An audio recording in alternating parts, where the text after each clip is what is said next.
Hello there everyone. Today I'm going to show you how to make this flying dragon beaded Kumihimo bracelet. And this is what mine looks like. So this is the braid itself. So you have this nice effect of where the basic braid with the beads there, but then we've added in these long Magatamas, which gives us this twisted effect. Because I then thought it looked kind of a bit like a flying dragon, I could imagine that, I added then this clasp that I had at hand with dragon heads on. I thought they would go nicely. It then works like this, so you open and close quite easily.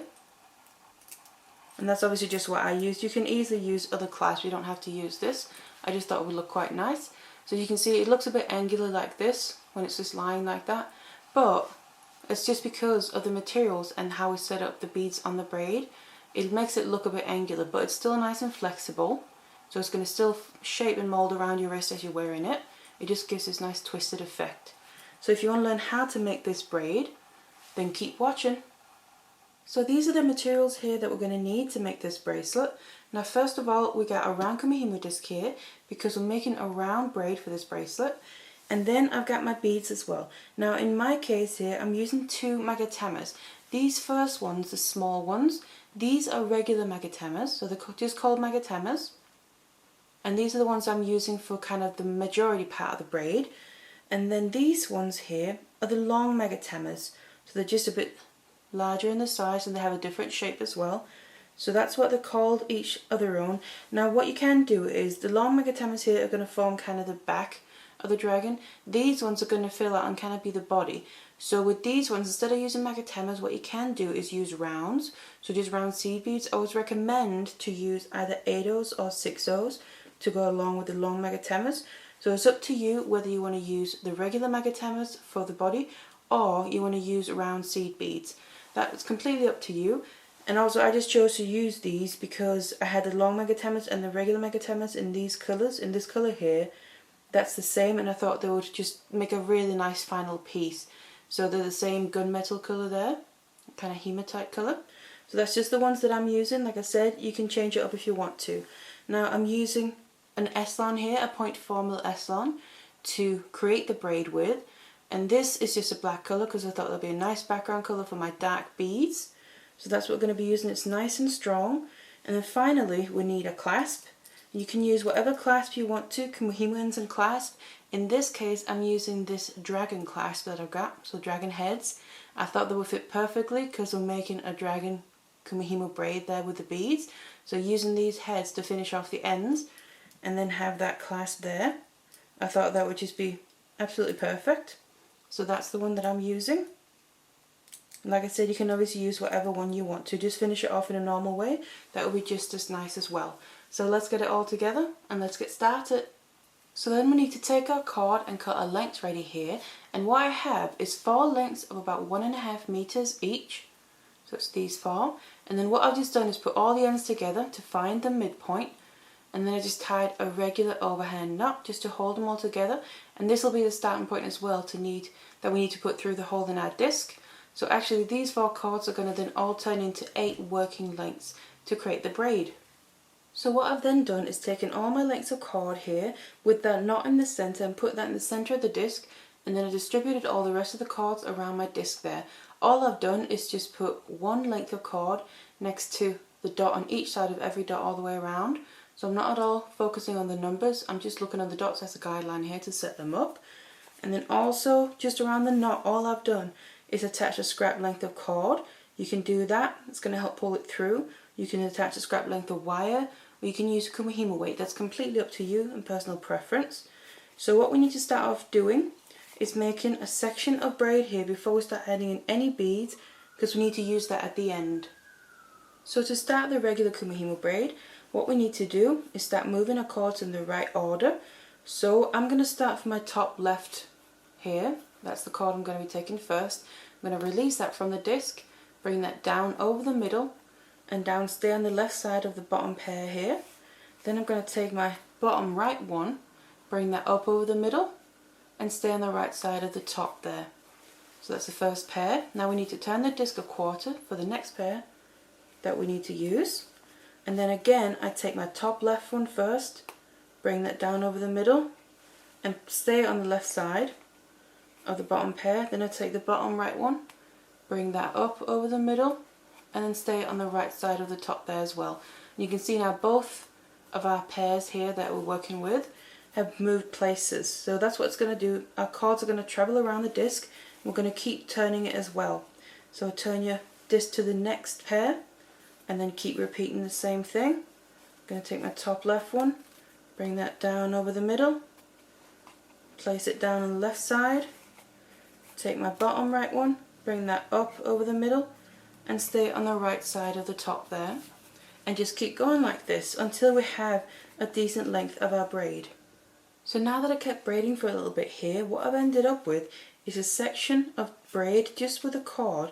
Now normally I would only do this for about 1 to 2 centimeters if we finish off the braid normally when I do a beaded Kumihimo braid here, just using the Kumihimo ends, but because the clasp in this case that I'm using is quite different, so the actual holes inside there, they're quite big. So as you can see here, if I just put this in like I would normally do, the actual braid itself is way too small for this clasp. So that's why I'm leaving myself this extra braid, so at the end we can go in and tie a knot or two with the braid itself.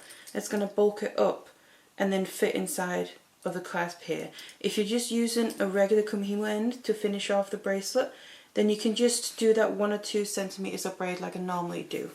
But this is what I've ended up with, so about 6, 7 to 10 centimeters of braid you want to do here, before we then now need to start adding our beads. So this is then how you want to add all your beads onto your lengths of cord here. Now what I've also done is taken a picture of this setup here, and I'm going to put a link to that in the description box below. It's going to be on my website. So if you want to look in a bit more detail, you can have a look there by using that link. But I'm also just going to go through them here just quickly so I can explain how they're set up on the cords. So as you can probably see here, there is an overall regular pattern to all of these lengths of cord with the beads on. So that pattern is 5 Magatamas, then 1 long Magatama, 5 Magatamas, 1 long Magatama, and so on. It repeats itself. The only difference from one length to the other of the cord here is how we start out and how we finish. So for instance, some cords start out with 2 of the Magatamas and then go into the pattern of long Magatama and so on. And some of them start with 4 or 5. So that's what I'm just going to go through now. So looking at the top 2 first here, the top left one is the next one that I'm due to take and bring down, and then complete this pair by bringing the bottom one up, so the bottom right one. But the top left one then, that starts out with 2 regular Magatamas, then 1 long Magatama, and then it goes into the pattern of 5 regular Magatamas, 1 long Magatama, and so on all the way to the end, where it finishes on 1 regular Magatama here, and in total on this one I have 46 beads. Now on the right one of the 2, that has 3 regular Magatamas, and then it goes into the pattern of a long Magatama, 5 Magatamas, 1 long Magatama, 5 Magatamas, and so on, and that finishes on 1 long Magatama here, again with 46 beads as well. Now on the bottom sections here, so the bottom right one, that one starts with 5 regular Magatamas, then 1 long Magatama. So that pretty much just goes straight into the pattern all the way, but then it finishes off on 4 regular Magatamas, again with 46 beads in total as well. And then the left one of the 2 bottom ones, that starts out with 1 long Magatama. So again you could say go straight into the pattern, but just in the opposite way. Starts with 1 long Magatama, 5 regular Magatamas, 1 long Magatama, and so on. Also with 46 beads, where it ends with 3 regular Magatamas there right at the end. Now the side cords here, so on my right side the top one, that starts with 4 Magatamas, and then it goes into the pattern of 1 long Magatama, 5 Magatamas, 1 long Magatama, 5 Magatamas, and so on again. It ends on the pattern with 5 regular Magatamas, and again this one has 46 beads as well. But then the bottom one of the 2, that starts out with 5 regular Magatamas, 1 long Magatama, and continues with the pattern here, finishes on 3 regular Magatamas, and this one is different. That's only got 45 beads, whereas the others had 46. So this one here has got 1 bead less than the rest. And then on the other side of the disc here, the bottom one on the left side, that starts with 1 regular Magatama, then 1 long Magatama, and then goes into the pattern 5 regular, 1 long, 5 regular, and so on. It finishes on 2 regular Magatamas there, and this one also has 46 beads like most of the rest of them here. And then the very final length, it starts with 2 regular magatamas, 1 long, and then goes into the pattern of 5 and 1, 5 and 1. It finishes on just the 1 long magatama, and this one, the same as the one diagonally opposite here, has 45. So these two, the bottom right one and the top left one, diagonally opposite each other, they each have 45 beads on each. And now I'm just mentioning the amount of beads here on each length of cord, more of as a guideline really, because that's just the amount that I'm using to achieve the length of bracelet that I want. You can obviously, you might need a longer or shorter one, or if you want to use this pattern for something else. All you have to do then, say if you want a longer one, a longer braid, then you just have to continue the pattern. So, for instance here, we ended up on a long magatama. You just want to continue the pattern with then 5 regular, 1 long, obviously depending how much longer you need it. That's up to you what you want to use it for.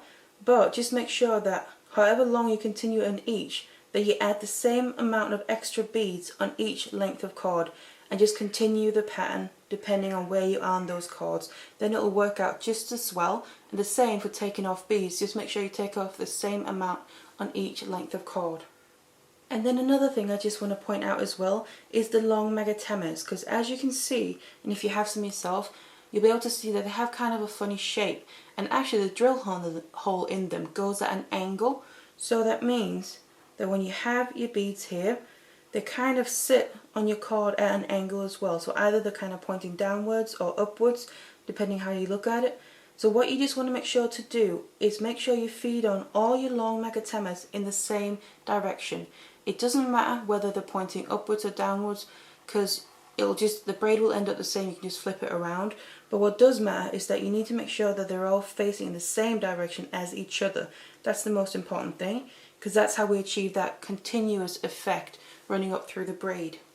And the very last thing that I just want to mention as well is how you work with your braid is very different from person to person. Now, like I said before, I take my top left one, bring that down, then the bottom right one and bring that up. That's just the way that I work. Some people take the top right one and bring that down first, and then the bottom left one and bring that up. So I'm just going to explain to you how that's going to work differently then. Because like I said, I take the top left one, so if you either take the top left one or the bottom right one, those two will be exactly the same result. Then you want to set up your beads in the exact same way that I have here. But if you start with the top right one or the bottom left one, then you're going to have to set up your beads a little bit differently. And that will be that basically imagine that you have a mirror in front of your disc, and then you need to put your beads on in that mirror image. So let's just say with the top two here, if you start with that top right one or the bottom left one, the top two positioning of the cords, of the beads there on the cord, they need to swap places. So I'm starting with my top left one, so all the ones I have on here, I start with 2 regular magatamas, 1 long, and then go into the pattern. They all need to be on the other side instead, so it'll be the cord that you start with. And then this one, all the placement of these beads will be on the opposite side. So basically the placement of the beads of these 2 top cords, they swap over. The same thing on the bottom, those placements, they just swap over with each other. On the side here, the top ones, so the top on the right side and the top on the left side, they need to swap over the middle of the disc. So it's just the positioning of the beads on the cords, not the cords themselves obviously. So we have these 4 regular magatamas and 1 long, and then go into the pattern.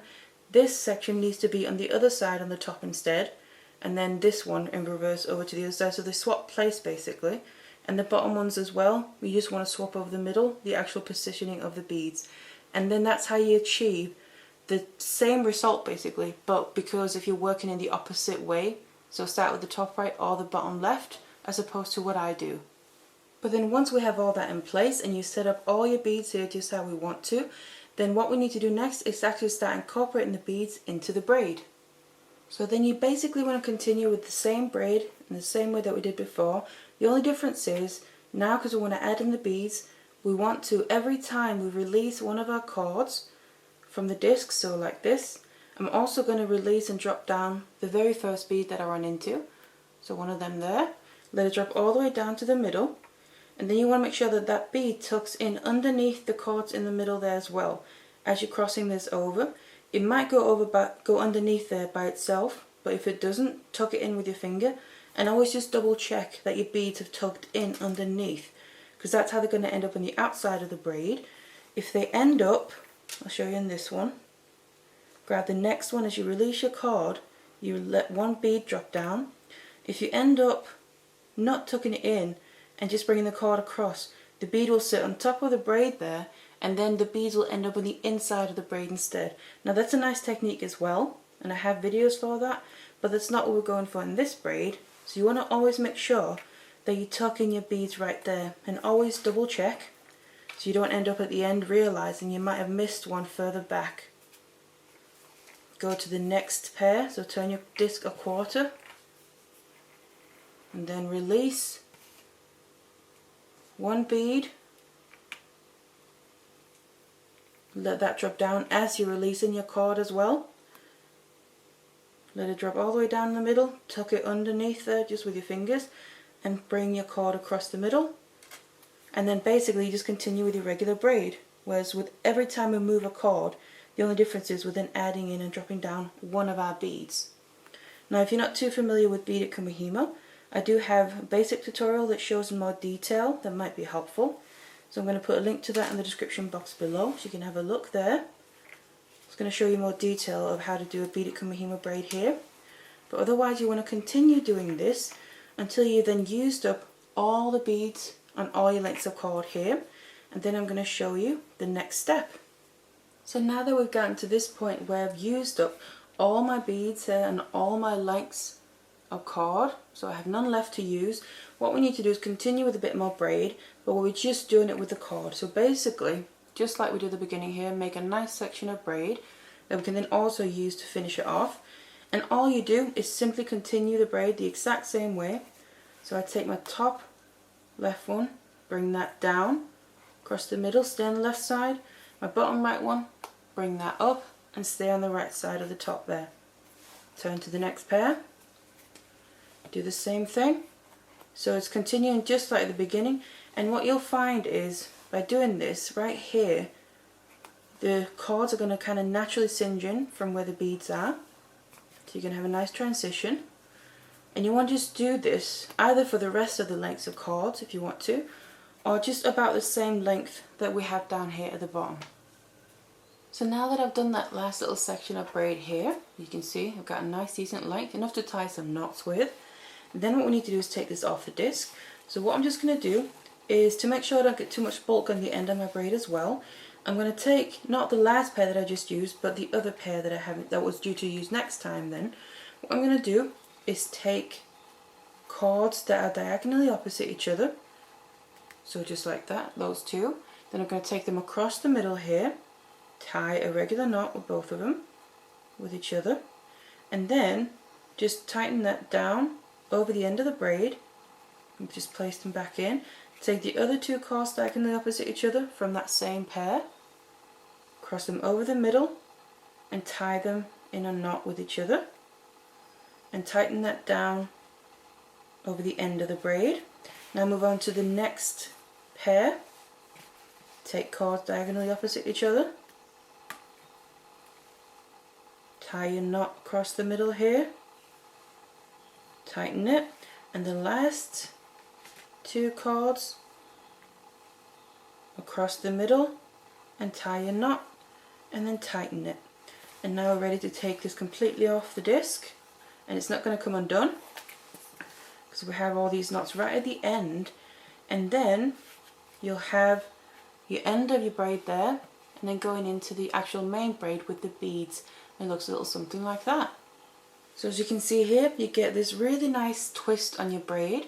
So you got the regular Magatamas as kind of the basic braid, so the main part of the braid, but then you got these long Magatamas, and it's the difference between these two beads that help make this kind of exaggerated twist on it.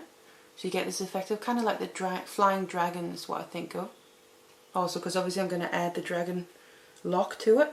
But then what you're going to find is maybe on yours you'll find some of the long Magatamas are sticking a little bit in the wrong direction. You can see right here, it's not quite right.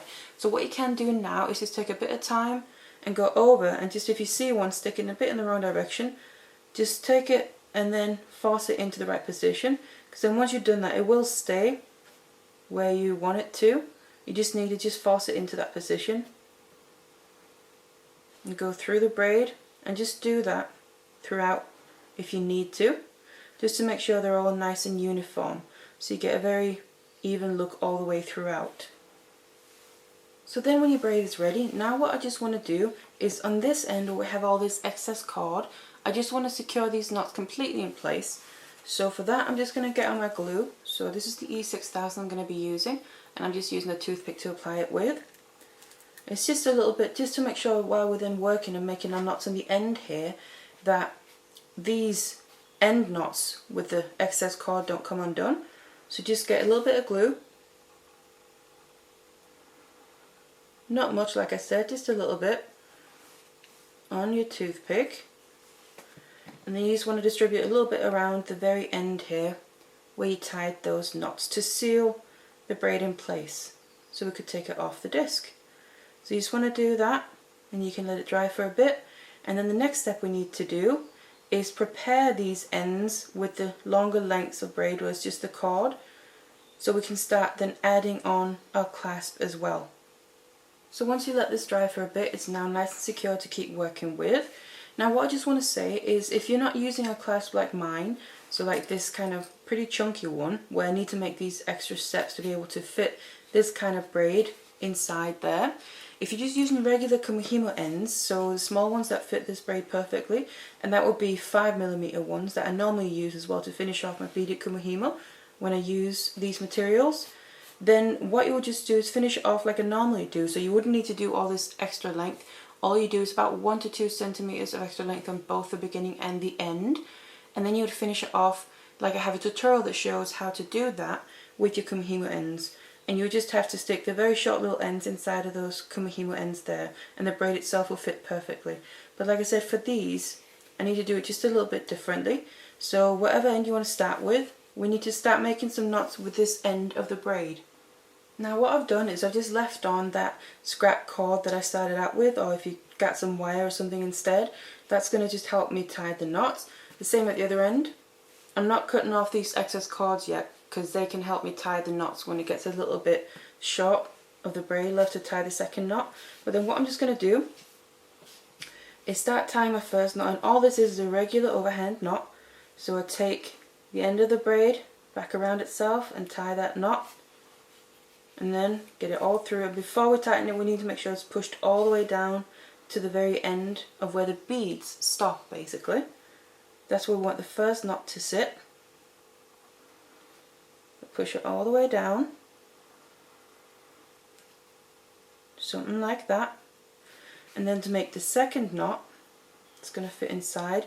These ends of the excess cord that I attached to the beginning of the original braid there to get started, these can really help, because if I've just got the end of the braid itself, you can see there isn't really much to work with to make that knot. So these ends really help with that. So just actually use those to then tie the knot. Get them through, and then we're going to use those to pull the braid itself through to create that knot. So it's just right. So just get the end of the braid all the way through by pulling those excess cords, just like that, and then push that knot all the way up below the first one. So you have 2 knots there sitting right after each other, and these are then going to fit inside of these locks that I've got, so this clasp. And obviously I might just cut off some of the excess cord there as well, but the knots themselves will fit just perfectly and give the braid that little bit extra bulk with having such a large hole on this clasp. Now you want to do the same thing with the other end, so you have knots on both ends there, and then we need to then attach the actual clasp. Then what I just want to do is bring in a bit of glue again here. Now I prepared both my ends with the knots, and I just want to add a bit more glue to the end, so that when we chop it down, so whatever excess we've got that we don't want it inside the clasp, I can cut that off without worrying about the braid coming undone. So I'm just going to go around the actual braid itself, because then you can just cut through the braid without worrying about it coming undone. Obviously you let it dry a bit. Make sure if you can, try and use a glue that stays flexible when it dries, which the E6000 does, so it's brilliant for this kind of thing. So just make sure to get enough glue there around on both ends as well, because we'll obviously need to cut all this excess cord off as well. But just we need to cut it down to make sure that we get the right amount of our braid and the knots there to fit inside of the clasp. So when I then get my glue to dry a little bit there, so I know when I cut it the braid isn't going to come undone, then we're going to need to cut it down. So what I'm just going to do is bring in my clasp, and then we need to gauge how much we need to cut off here. You just do the same on the other end as well, just obviously one at a time. So these knots are going to sit just right inside, so the actual dragon head itself here is going to go right up against where the beads are. So what I'm going to have to do is cut down, so I just have a little bit after where the knots end there, roughly somewhere like here. And it doesn't have to be perfect or anything, because obviously we're putting glue inside of the clasp as well, so that's going to help grab onto everything. So something like that, and we can always just test it to see if we need to cut off any more. Just push those knots in, and then it's going to sit something like that. I think it's pretty perfect. I can get them all in there, and then there's also still going to be room for some glue as well, because obviously we want to make sure that we don't have it so filled out that when we put in the glue and then the braid, all the glue is going to come spilling out. So we need to make sure there's a bit of space for the glue as well, which is then what I'm going to add in now. So again, I take my glue, I use the same one because it's nice and strong, this. Add some onto your toothpick if that's what you're using. And then I want to get some inside of my clasp here. What I'm actually just going to do is separate them out, just do one at a time, and then get the glue right inside, all the way down to the bottom and up the sides of the clasp as well. So it's just like if you were basically adding in a regular Kumihimo braid onto a regular Kumihimo end like I've shown previously. And get a nice amount of glue. You don't want to completely fill it up, because remember obviously we have to have space for the braid itself as well, which is what I said, we don't want too much glue come spilling out along the sides. But a decent amount, make sure you cover all the sides, and then you want to add it to this. Now what I like to make sure, if you got like a nice fancy clasp like this, and obviously it's going to fit with the braid itself, what you want to make sure to do is place it correctly. So this is the top of the head, and I want that to go along the line there of the part that's kind of normally on the back of the dragon. So I'm going to make sure to add that properly so it fits like this. So this kind of spine part, that would be the spikes in the back of the dragon, start right at the top of the head. Obviously you can always add it and you can twist it around, adjusting it once you've put it in. But something like this, obviously this needs to then dry. You want to do the same on the other end. Now also with this class specifically, you want to make sure that you're adding them so they're both facing the same way, so you can close them properly, and both heads, the top is facing upwards there, so it looks nice, and you've obviously ended them properly so you can close it using this ring. But that's just if you're using this clasp, you mainly have to worry about it, or clasp like it. So you add your head onto your braid like that, let it dry, do the same with the other end, and then once you let it dry, then you'll basically have your finished braid. So now that I added both sides of my clasp there, so both dragon heads, onto each end of the braid, then, and also let it dry obviously, then you'll have your finished braid. And then it'll look a bit something like this. Now I just thought, because of the effect that the braid gives, I just thought this dragon clasp would look really nice, because it makes it a bit like a flying dragon, I think. And you see from there, and it's kind of twisting around with that back of the dragon. So this is just what mine's ended up like. You got a nice clasp on it as well, so even if it flips around on your wrist, it doesn't matter because you have a really nice clasp, obviously if you're using something like that. But then the braid itself, it looks a little bit quite angular, but it isn't really, the braid isn't, it's just purely because of the twist we have in the braid, because of the beads that we've used and how we set up the beads in the braid. It makes it look a little bit angular like this. But you can still easily wear it as a bracelet. It'll also still shape and mold around your wrist, because obviously the braid is flexible and soft, as you can see. This is just how it looks as it's laying here. But then this is it. So I really hope you enjoyed this tutorial on how to make this braid, with or without these clasps. Obviously it doesn't really matter, it's just I had them at hand and thought they would look nice. You can use whatever clasp you want to. But otherwise, I hope you enjoyed, and thank you very much for watching. Hello there everyone. Today I'm going to show you how to make this beaded Kumihimo bracelet. And what you have is little hedgehogs or porcupines, whatever you want it to be, going all the way around, looking like this. So, on the inside of your bracelet, you can have the underbellies, so it's also nice and comfortable to wear. And then you have your hedgehogs or porcupines up here, depending what you want it to be. So if you want to learn how to make this, then keep watching.